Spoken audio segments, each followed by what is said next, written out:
On today's episode of Thoughts from the Road, this is interesting actually.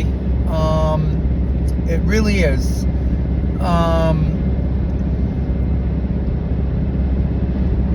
Last night, 3 people, not 1, not 2, but 3 people asked me a question, and it was a tough one to answer, because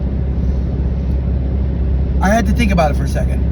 And the question was, if Lindsay hadn't broken off the relationship with you before the trip, if you had, gone back, packed up all your stuff, did everything you said you were going to do, everything was hunky-dory, you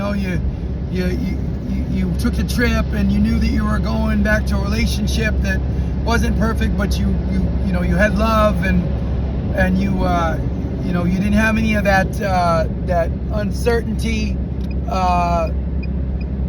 or I should say finality of the relationship ending, would you feel the same way? Would you take the trip the same way? And so I was thinking to myself, yes, because everything I've done on the trip was going to happen anyway.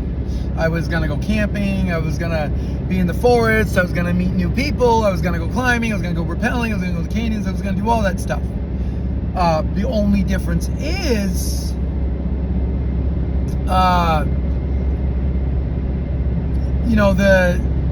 the ending. As I said in my TikTok reel, the ending, the knowing that Lindsay's not waiting with her arms open, knowing that I'm not going to be welcomed back into the home to help with the preparation and the surgery and the recovery, knowing that everything that I had done up until this point had been a waste.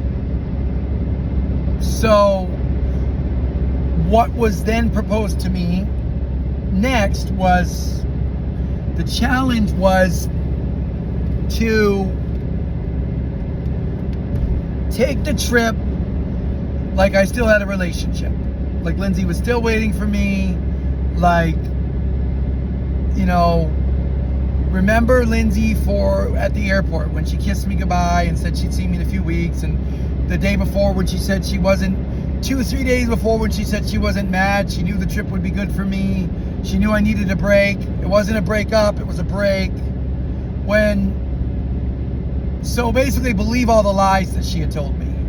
Believe all the lies that she had told me about how we weren't breaking up, this wasn't the end, I was just going to get my car, I was just going to do things, and I was coming back to be a team member.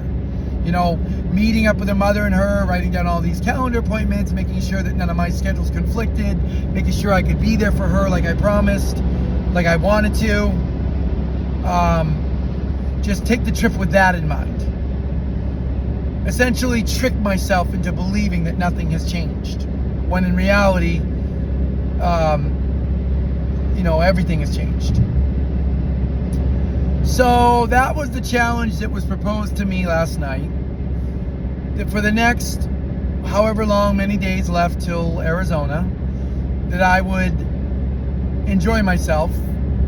I would be in my element. I would, cook my camp meals and swim in the rivers and travel and do all this stuff without the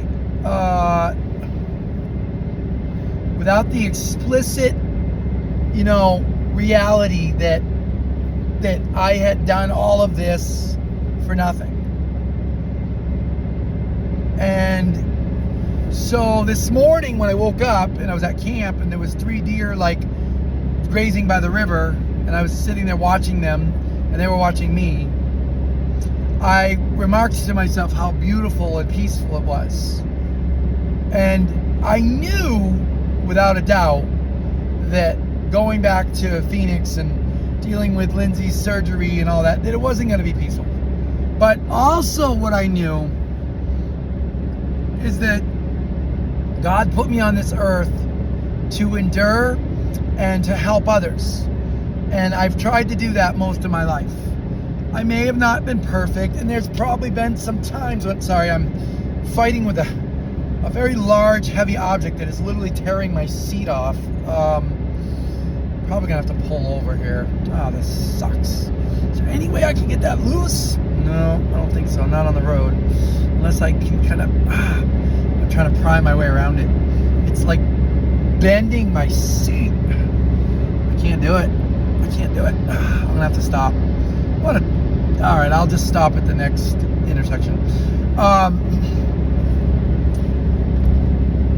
You know, so that's my mindset, that,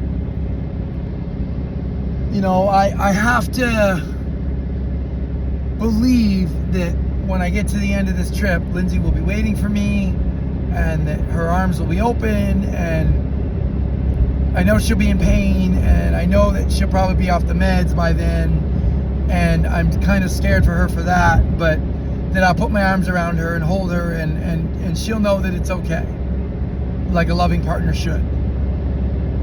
Like I want to. And when I say I want to, I'm only clarifying that because I don't always show the affection that I want to. I have problems with that. So,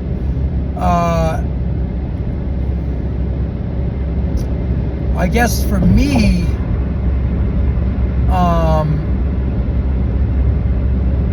that's the way I need to live this trip. Is, you know, Lindsay's doing her thing in Phoenix, her mom's doing her thing in Phoenix, we got the schedules locked in, we know that everyone's you know, playing their part to assist her and to help her and to get her back to her best self, and we're all excited to help her with that. You know, that we were there's a song, a Christian song called Such a Time As This. And I want to end this video with just a little clip of that,